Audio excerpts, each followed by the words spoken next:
Bonjour, donc dans cette vidéo, je vais vous présenter un bref aperçu des différentes activités et ressources de Moodle. Donc, lorsqu'on vient en mode édition, on active donc le mode édition. Par la suite, on peut ajouter une activité ou une ressource dans n'importe quelle des sections. Donc, lorsqu'on ouvre en fait une boîte pour créer une activité ou une ressource, alors on peut soit voir l'ensemble ou sinon on peut voir seulement les activités ou seulement les ressources. Donc, je peux simplement très rapidement vous montrer, vous faire en fait un bref survol. Alors, rapidement, Active Quiz et le test en ligne, le test en direct, en temps réel, excusez-moi, donc sont essentiellement les mêmes choses. Je vous suggère seulement le test en temps réel. Donc, ce sont seulement des tests à faire, justement, ça le dit, en temps réel, donc directement en classe, lorsqu'on veut faire une activité de révision, etc. L'atelier, un petit peu plus complexe, je prendrai plus de temps à vous l'expliquer dans la vidéo explicative propre à l'atelier. Base de données, même chose. Ce sont généralement les deux plus complexes de l'ensemble de la collection. Carte mentale, ça dit ce que ça dit, c'est vraiment pour faire une carte mentale. Certificat personnalisé, c'est vraiment pour créer une certification de formation. Choix de groupe, c'est vraiment pour créer une activité de choix de groupe, tout simplement. Clavardage, ça permet du clavardage. Consultation, même chose. Donc, c'est pour consulter. Ensuite de ça, les contenus interactifs, donc le H5P, j'en parle beaucoup plus directement dans la liste de visionnement H5P, justement. Donc, où je parcours l'ensemble des possibilités de H5P, qui est un logiciel libre également, qui peut s'intégrer ou non dans la plateforme Moodle. Donc, voilà. Ensuite de ça, le module devoir, qui est tout simplement pour la remise de devoirs qu'on pourra corriger. Le dossier, qui est une ressource qui permet donc d'intégrer plusieurs éléments, donc plusieurs fichiers, etc., dans un même dossier. Le feedback sera tout simplement pour faire une activité de feedback. Je vous en reparle plus tard. Le fichier est tout simplement une ressource où on dépose un fichier unique. La petite différence entre les deux, c'est qu'ici, c'est pour télécharger tout un dossier au complet d'un coup avec plusieurs fichiers dedans, tandis que lui ici, on va déposer un seul fichier unique.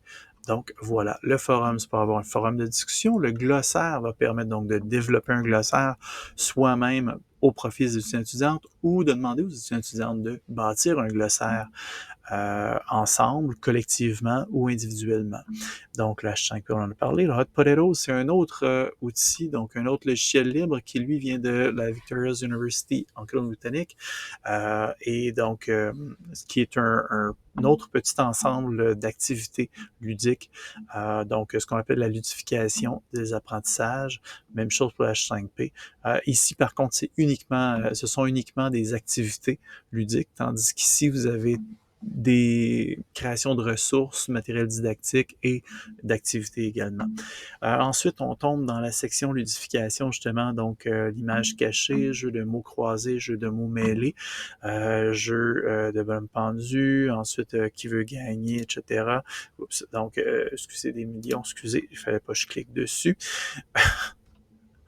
Donc, excusez-moi, ensuite le serpent échelle Sudoku, donc toute une série de petits jeux, de petites activités ludiques, tout simplement pour faire la révision. Journal, c'est une activité de journal de bord. La leçon, c'est pour permettre tout simplement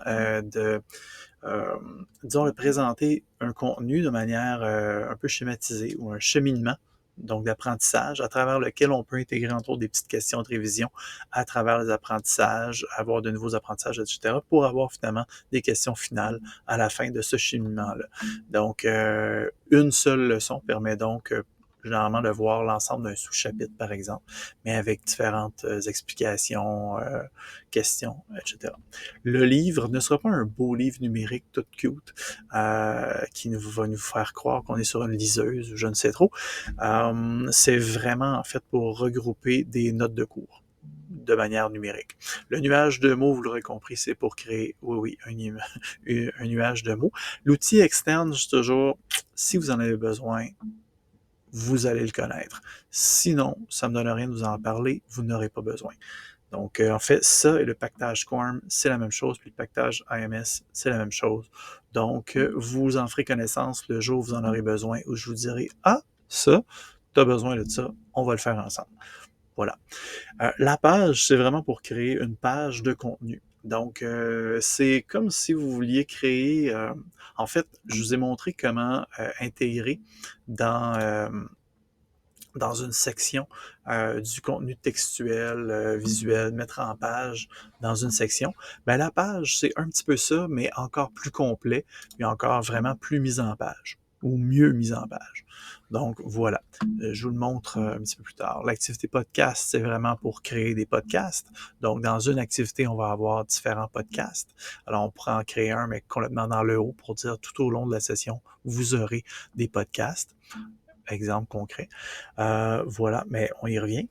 Le Poodle, donc, ce sont les activités tout simplement de Poodle qui ont été ajoutées au fil du temps par le service Poodle, tout simplement. Ensuite de ça, le questionnaire, c'est un outil de sondage, finalement. Donc, très, très bel outil. Il y a des profs qui s'en servent pour faire de l'appréciation de leur enseignement, d'autres pour faire carrément juste du sondage. Pour les profs qui, parfois, disent hey, « c'est tannant, j'aimerais ça faire un outil, mais vraiment mieux intégré, plus complet qu'un outil de sondage sur Google ou surtout, évidemment, sur ce sur quoi vous devriez travailler, c'est-à-dire sur Microsoft Forms. Ben oui, effectivement, il est plus complet.